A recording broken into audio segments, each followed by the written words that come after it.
Japan અને તાઇવાનમાં ભારે વિનાશ વેર્યા પછી ડોલ્ફિન વાવાઝોડું ચીનના પૂર્વીય કાંઠા પર ત્રાટક્યું હતું. ડોલ્ફિન વાવાઝોડાએ જેજિયાંગ પ્રાંતમાં પૂર્વીય દરિયાકાંઠે યેકિંગ શહેરમાં પ્રતિ કલાક 162 કિલોમીટરની ગતિએ લેન્ડફોલ કર્યું હતું, જેના પગલે ચીનના હવામાન વિભાગે વાવાઝોડાના સંભવિત માર્ગના વિસ્તારમાં રેડ એલર્ટ જાહેર કર્યું હતું. વાવાઝોડાની વિનાશકતાને ધ્યાનમાં રાખીને 10 લાખ લોકોનું સલામત સ્થળે સ્થળાંતર કરાયું, જ્યારે ચીનના 2 મુખ્ય એરપોર્ટ પર 2300થી વધુ ફ્લાઇટ રદ કરાઈ. બીજી તરફ આગામી દિવસોમાં અનેક વિસ્તારોમાં 19 ઇંચ સુધી વરસાદની આગાહી પણ કરાઈ છે.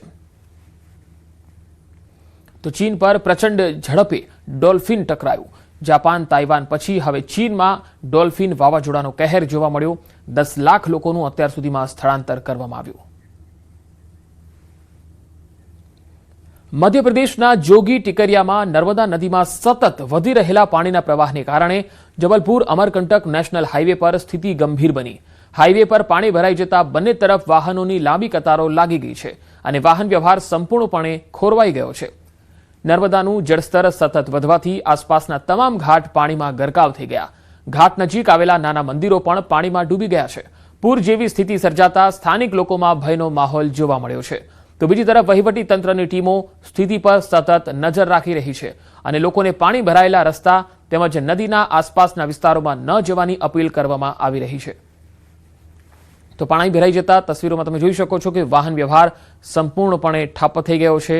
આસપાસના તમામ ઘાટ પાણીમાં ગરકાવ થઈ ગયા છે. વહીવટી તંત્રની સ્થિતિ પર સતત નજર છે. આ તસવીરોમાં તમે જોઈ શકો છો કે કેટલું પાણી અહીંયા ભરાયું છે. નર્મદા નદીમાં સતત પાણીની આવક વધી રહી છે અને તેના પાણી છે એ નીચાણવાળા વિસ્તારોમાં આવી રહ્યા છે. અમરકંટક જબલપુર નેશનલ હાઈવે છે એ આખો પાણીમાં ગરકાવ જોઈ શકાય છે. તો પાણી ભરાઈ જવાના કારણે અહીંયાનો વાહન વ્યવહાર સંપૂર્ણપણે ઠપ થઈ ગયો છે. જબલપુર અમરકંટક હાઈવે છે એ પાણીમાં ગરકાવ છે. જોકે વહીવટી તંત્રની ટીમો અહીંયા સતત ખડે પગે છે જેથી કોઈ જાનહાનિ ન થાય. નર્મદા નદીનું પાણી સતત વધી રહ્યું છે જેથી નીચાણવાળા વિસ્તારના લોકોને સાવચેત પણ રહેવા કહેવામાં આવ્યું છે.